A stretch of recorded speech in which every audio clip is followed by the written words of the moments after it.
Hello everyone, Siwar and Namaste. Welcome to my video. यो चाहिँ हेरेको छ मेरो कान्छा भाइ।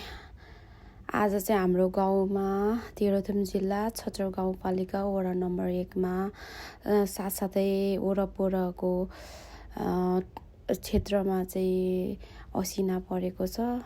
यस्तो साह्रै हेर्नु सक्नुहुन्छ हजुरले, हिउँ भन्दा नि बेसी परेको छ।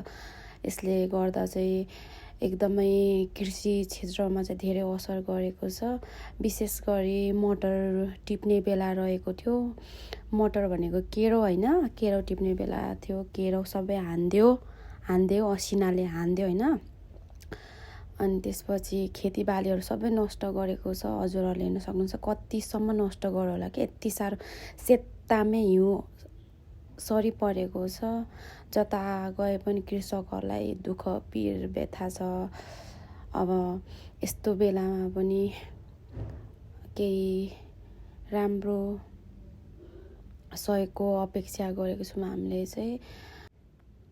किसानहरूलाई कति पीर व्यथा होला क्या, कति पीर व्यथा होला हेर।